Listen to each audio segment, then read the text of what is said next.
Saúdo a todos na paz do Senhor Jesus. Irmãos, vamos dar continuidade na nossa meditação na Santa Palavra de Deus. E nós vamos meditar hoje em 2 Coríntios 9, nos versículos 8 até ao 15, que diz o seguinte: E Deus é poderoso para tornar abundante em vós toda a graça, a fim de que, tendo sempre em tudo toda a suficiência, superabundeis em toda boa obra, conforme está escrito: espalhou, deu aos pobres, a sua justiça permanece para sempre. Glória a Deus, aleluia, Jesus. Ora, aquele que dá a semente ao que semeia, e pão para comer também multiplicará a vossa sementeira, e aumentará os frutos da vossa justiça, para que em tudo enriqueçais para toda a beneficência, a qual faz que por nós se deem graças a Deus. Porque a administração desse serviço não só supre as necessidades dos santos, mas também redunda em muitas graças que se dão a Deus. Visto como, na prova desta administração, glorificam a Deus pela submissão que confessais quanto ao Evangelho de Cristo, pela liberalidade de vossos dons para com eles e para com todos. E pela sua oração por vós, tendo de vós saudades, por causa da excelente graça de Deus que em vós há. Graças a Deus, pois, pelo seu dom inefável. Amém, irmãos? Essa passagem, irmãos, se deu, quando o nosso querido e amado irmão apóstolo Paulo, autor deste livro, ele é autor, já disse, ele é autor, o Novo Testamento, contém 27 livros, e dos 27, 14 deles foi Paulo quem escreveu, E a carta, essa aqui é uma carta que ele escreveu aos Coríntios, Então, foi onde ele disse essas coisas todas que acabamos de dizer aqui, das quais ele, usado pelo Espírito Santo de Deus, escrevia, fazia as recomendações aos santos das igrejas, das quais ele abriu para Cristo, ou Cristo abriu por intermédio dele, porque quando o Senhor Jesus jogou Paulo no chão no cavalo, Paulo não era Paulo, Paulo se chamava Saulo, E ele era o perseguidor mais ferrenho do povo de Deus que existia naquela época, ali naquela região toda, E Jesus estava indo para uma missão, para poder, mais uma dessas missões, para trazer mais alguém preso, a serviço das autoridades locais. Então daí Jesus jogou ele do cavalo no chão, Jesus apareceu para ele numa luz, e disse para ele: Saulo, Saulo, por que tu me persegues? E ele ouviu a voz e respondeu: Senhor, quem és tu? E Jesus respondeu: Eu sou Jesus, a quem tu persegues. E Jesus em seguida disse: Este é varão para mim muito valoroso, para levar o meu evangelho aos gentios. E eu lhe mostrarei o quanto haveis de padecer por amor de mim e do meu nome. E disse para Paulo: vá à cidade de Damasco, lá você vai procurar um senhor por nome de Ananias, meu servo. Vai procurar ele orará por você e você recuperará a sua visão. E Paulo, dali para frente, já foi levado pela mão dos companheiros, porque ele tinha na comitiva 20 pessoas na comitiva dele, Ele já foi levado por um deles puxando para ele, levado pela mão de um deles, né? Eu imagino, eu creio que ele montou no cavalo, sem estar enxergando nada, o cavalo andando, e o amigo puxando o cavalo na frente, e ele foi levado até a Ananias em Damasco, que orando por ele lá, ele recuperou a visão, né? E já saiu por outro lado, nem voltou mais na cidade onde ele tinha saído, para dar satisfação aos que tinham enviado, né? Naquela missão da qual ele fazia antes, né? E já saiu pregando o evangelho, né? E Paulo abriu muitas igrejas, região muito grande, região de gentios que ninguém conhecia, povo bárbaro, ninguém conhecia a palavra de Deus, né? E aí Paulo entrou pregando Cristo crucificado, né? E foi uma bênção extraordinária na vida de todos nós, seres humanos, né? Que vivemos até o dia de hoje, né? E aí Paulo passava recomendações para as igrejas, para os pastores das igrejas, né? Porque ele abria a igreja, botava a obra para funcionar, né? Colocava ali dirigentes, né? E seguia para outros, e seguia em frente, né? E aí ele escrevia carta para todas as igrejas das quais ele tinha aberto, passando recomendações das orientações quais ele recebia do Espírito Santo de Deus e passava aos irmãos as orientações de correção, de crescimento, de edificação das igrejas, e essa foi mais uma delas, né? Da quais Paulo disse, né? Aqui nessa mensagem. Glória a Deus, aleluia, Jesus. E nós vamos estar meditando aqui exatamente no capítulo 9, nos versículos 8 e 9. A nossa meditação será nos versículos 8 e 9, obedecendo às referências das quais nos for dada aqui nessa mensagem. Amém, irmãos? Glória a Deus, aleluia, Jesus. Abundar em vós toda a graça. Verso 9, capítulo 9, versículo 8, né? E Deus é poderoso para tornar abundante em vós toda a graça, a fim de que, tendo sempre em tudo toda a suficiência, e abundeis em toda boa obra. Conforme está escrito, espalhou, deu aos pobres, a sua justiça permanece para sempre. Amém, irmãos? Então vamos ver aqui o que fala essa referência, né? O crente que contribui com o que pode para ajudar os necessitados verá que a graça de Deus suprirá suficiente para as suas próprias necessidades. É lindo demais, né, irmãos? O crente que ajuda os pobres nas suas necessidades, Deus recebe de tal forma, de tão bom grado Deus recebe, que Deus multiplica na vida daquele que dá com alegria. E aí, Deus, para ele nunca falta, está sempre sobrando para ajudar os pobres necessitados, por esse amor que ele tem no coração de poder ajudar os pobres, né? Aí Deus manda para ele como chuva seródia, como aconteceu com a viúva, né? A viúva ali do azeite, né? Da qual a comida da panela não faltará, né? E o azeite da botija não acabará, né? Deus mandou de tal forma na vida daquela mulher, porque ela obedeceu a pregação de Elias, a palavra de Elias, e assim foi uma coisa tremenda na vida dela. E assim é na vida de todo aquele e toda aquela que abre a mão para ajudar a obra de Deus, as pessoas pobres, carentes, necessitadas, porque Deus tem, eu digo sempre muito isso, o pobre, o órfão, a viúva e o estrangeiro é a menina dos olhos de Deus. Deus tem um cuidado muito especial com essa categoria, com essas 4 categorias de gente que se inclui numa só, né? São pobres, né? Glória a Deus, aleluia, Jesus, né? E abundar em vós toda a graça, o crente que contribui com o que pode para ajudar os necessitados, verá que a graça de Deus suprirá o suficiente para as suas próprias necessidades. E até mais, a fim de que possa ser fecundo em toda boa obra. Glória a Deus, aleluia, Jesus.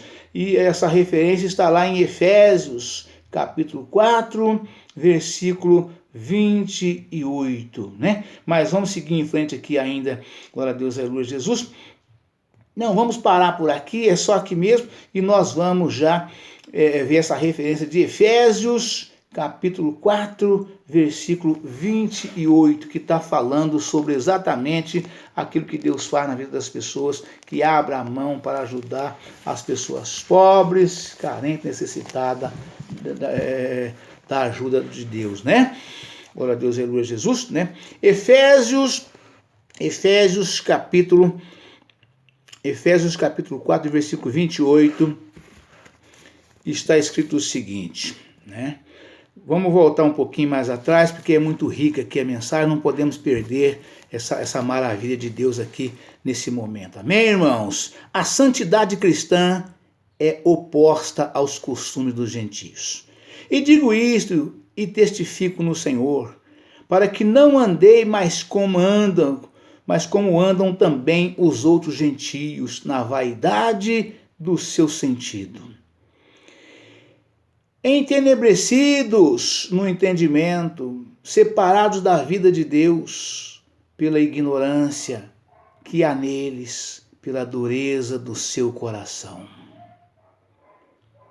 Está vendo que coisa tremenda, irmãos? E digo isso e testifico no Senhor, para que não andeis mais como andam também os outros gentios, que na vaidade do seu sentido, entenebrecidos no entendimento, separados da vida de Deus pela ignorância que há neles, pela natureza do seu coração, pela dureza do seu coração, os quais, havendo perdido todo o sentimento, se entregaram à dissolução para com avidez cometerem toda a impureza. Mas vós não apresenteis assim a Cristo, se é que o tendes ouvido e nele fostes ensinados, como está a verdade em Jesus. Que quanto ao trato passado, vos despojeis do velho homem, que se corrompe pelas concupiscências do engano, e vós renoveis no espírito do vosso sentido, e vós revistais do novo homem, que segundo Deus é criado em verdadeira justiça e santidade. Pelo que deixai a mentira e falai a verdade, cada um com seu próximo, porque somos membros um dos outros. Irai-vos e não pequeis, não se ponha o sol sobre a vossa ira, não deis lugar ao diabo. Glória a Deus, aleluia, Jesus. Aquele que furtava, não furte mais, antes trabalhe, fazendo com as mãos o que é bom, para que tenha o que repartir com o que tiver necessidade. Não saia da vossa boca nenhuma palavra torpe, mas só a que for boa para promover a edificação, para que dê graça aos que a ouvem. E não entristeçais o Espírito Santo de Deus, no qual estáis selados para o dia da redenção. Toda amargura, e ira, e cólera, e gritaria, e blasfêmias, e toda malícia seja tirada de entre vós. Antes, sede uns para com os outros benignos, misericordiosos, perdoando-vos uns aos outros, como também Deus vos perdoou em Cristo Jesus. Amém, irmãos? Que coisa tremenda, né? Que coisa maravilhosa essa recomendação, né? Que nos é dada hoje aqui, né? Pelo Espírito Santo de Deus, né? Que em nós habita, né? Através da tua santíssima palavra. Isto aqui, irmãos, é palavra de vida e vida com abundância, né?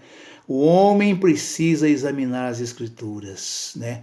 O Senhor Jesus disse lá no Evangelho de João, capítulo 5, versículo 39, vós errais por não examinar as Escrituras, pois cuidais ter nelas a vida eterna, e são elas que de mim testificam. Então, o homem precisa examinar a palavra de Deus. É extremamente necessário, né, buscar de Deus conhecimento, sabedoria, graça, poder, entendimento. Tudo isso são dons que vêm de Deus e são gratuitos a cada um de nós, pelo seu Filho amado, nosso querido e amado Senhor e Salvador Jesus Cristo. E nos é dado através do seu divino Espírito Santo, né? É só clamarmos e pedir a Deus, primeiramente lermos a palavra de Deus, lendo e examinando as Escrituras, não lendo a Bíblia Sagrada como um livro qualquer, mas sabendo que ela é a boca de Deus falando conosco, falando comigo, falando com você, falando com todos nós. É palavra de vida, irmãos, e vida com abundância, né? É vida em Cristo, é a maior riqueza que um ser humano pode adquirir na sua vida, é aprender de Jesus, né? A sua palavra, a palavra de Deus, né? Evidentemente que nós temos sempre um mestre, né? Um mestre que nos espelha, que nos ensina, que nós aprendemos com ele o que é certo e o que é errado, vamos dirimindo as dúvidas para que nós possamos andar em santidade de corpo, alma e espírito. Porque a palavra de Deus nos afirma que o Espírito Santo de Deus não habita no corpo sujeito ao pecado. Então, se você quer ser um homem poderoso, se você quer ser uma mulher poderosa, embaixo da potente mão de Deus, usado por Deus, né?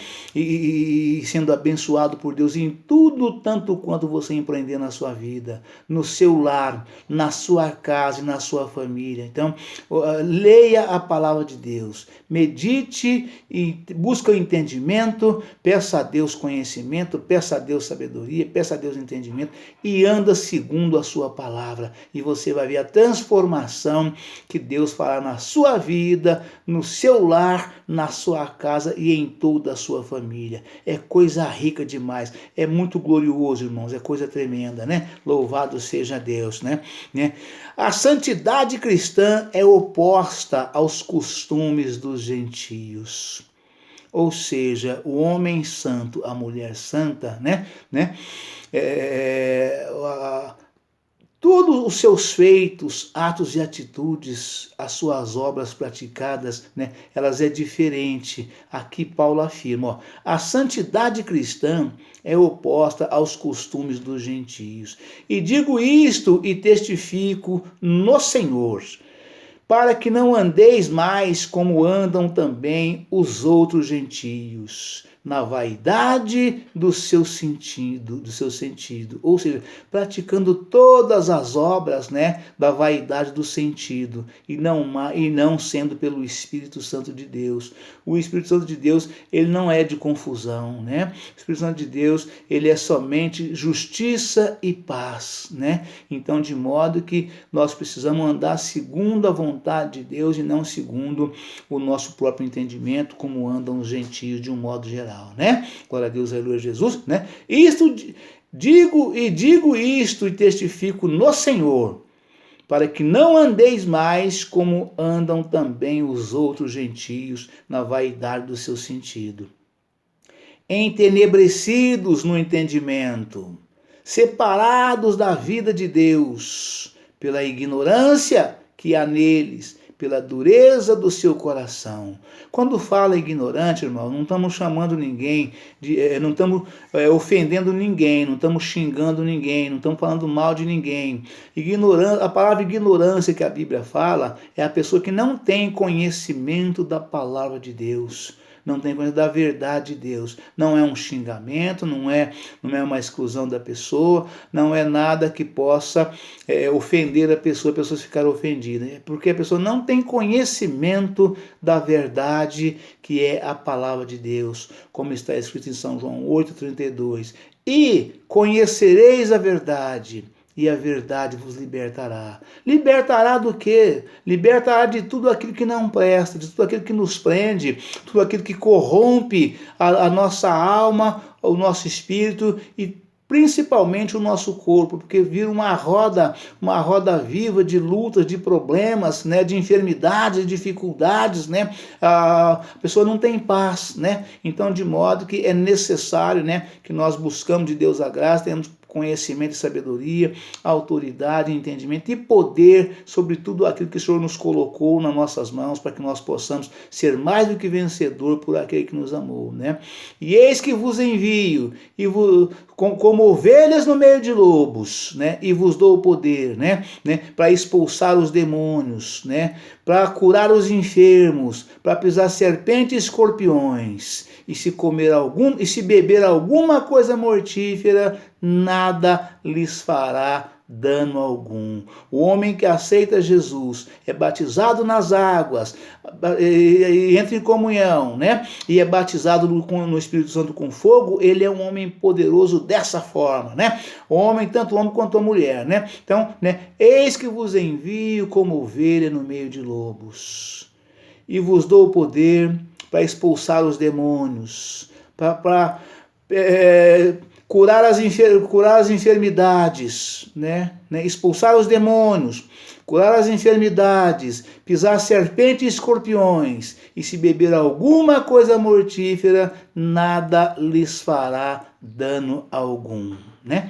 Entenebrecidos no entendimento, separados da vida de Deus pela ignorância que há neles, pela dureza do seu coração, os quais, havendo perdido todo o sentimento, se entregaram à dissolução, para com avidez cometerem toda impureza, né? Mas vós não aprendestes assim a Cristo, se é que os tendes ouvido e nele fostes ensinados, como está a verdade em Jesus, né? Eu sou o caminho, a verdade e a vida, disse Jesus. Eu sou o caminho, a verdade e a vida. Ninguém vem ao Pai senão por mim, né? Ou seja, o caminho é Jesus, a porta é Jesus, a verdade é Jesus. Então nós não temos outro caminho para chegar a Deus, para subir aos céus, né? A porta, o caminho, a verdade e a vida é Jesus, né? Mas vós não aprendeste assim a Cristo, se é que tendes ouvido e nele fostes ensinados, como está a verdade em Jesus. Que quando ao trato passado vos despojeis do velho homem, que se corrompe pelas concupiscências do engano, né? E vós renoveis no espírito de vosso sentido, né? Ou seja, né? Glória a Deus, aleluia. Romanos capítulo 12 está escrito: não vos conformeis com este mundo, mas transformai-vos pela renovação do vosso entendimento. Glória a Deus, aleluia, Jesus, né? E vós renoveis no espírito do vosso sentido, e vos revistais do novo homem, que segundo Deus é criado em verdadeira justiça e santidade. Pelo que deixai a mentira e falai a verdade, cada um com o seu próximo, porque somos membros um dos outros. Irai-vos e não pequeis, não se ponha o sol sobre a vossa ira, não deis lugar ao diabo. Glória a Deus, aleluia. Ou seja, você pecou contra o seu irmão pecou contra ti, né? Não deixa de hoje para amanhã para pedir perdão, né? E fazer as pazes com teu irmão, né? Não se ponha o sol sobre ti, né? Irai-vos, mas não pequeis, porque todo homem fica irado. A palavra de Deus afirma que Deus é um Deus que se ira todos os dias, né? Então por que o homem não iraria, né? Mas Deus está falando aqui, ó: irai-vos e não pequeis. Não se ponha o sol sobre a vossa ira, não deis lugar ao diabo, né? Então, quando nós pecamos contra alguém, quando alguém peca contra nós, e nós, o coração endurecido, não pedimos perdão, ou se pede perdão você não perdoa, né? Então você está dando lugar ao diabo, né? Então, de modo que isso Deus nos orienta através da sua palavra, usando aqui o apóstolo, através do Espírito Santo, né? Para nós não agirmos dessa forma, né? Irai-vos e não pequeis, e não se ponha o sol sobre a vossa ira. Ou seja, antes do sol entrar, você corre lá e pede perdão, faça as pazes, né? Para que Deus possa te abençoar. Senão você vai perder a bênção, vai perder a vitória, porque você irou Irá nós podemos irar, mas não devemos pecar. Quando não perdoamos, não pedimos perdão, aí já estamos cometendo pecado e nós perdemos a nossa bênção, a nossa vitória. Deus tem uma bênção para nos entregar naquela noite, né? E nós deixamos de receber por esse motivo, né? Então, nós não devemos deixar o sol se pôr sobre a nossa ira, Deus nos recomenda aqui, né? Isso é dar lugar ao diabo. Irai-vos e não pequeis. Não se ponha o sol sobre a vossa ira, não deis lugar ao diabo. Glória a Deus, aleluia, Jesus. Aquele que furtava, não furte mais. Antes trabalhe, fazendo com as mãos o que é bom, para que tenha o que repartir com os que tiver necessidade. Não saia da vossa boca nenhuma palavra torpe, mas só a que for boa para promover a edificação, para que dê graça aos que a ouvem. Glória a Deus, aleluia, Jesus, né? E não entristeçais o Espírito Santo de Deus, no qual estáis selados para o dia da redenção. Toda amargura, e ira, e cólera, e gritaria, e blasfêmias, e toda malícia seja tirada dentre vós. Antes, sede uns para com os outros benignos, misericordiosos, perdoai-vos uns aos outros, como também Deus vos perdoou em Cristo. Amém, irmãos? Deus abençoe a todos, um forte abraço. Ficam todos na paz do Senhor Jesus. Amanhã estaremos de volta com um novo vídeo e uma nova mensagem em nome do Senhor Jesus. Amém?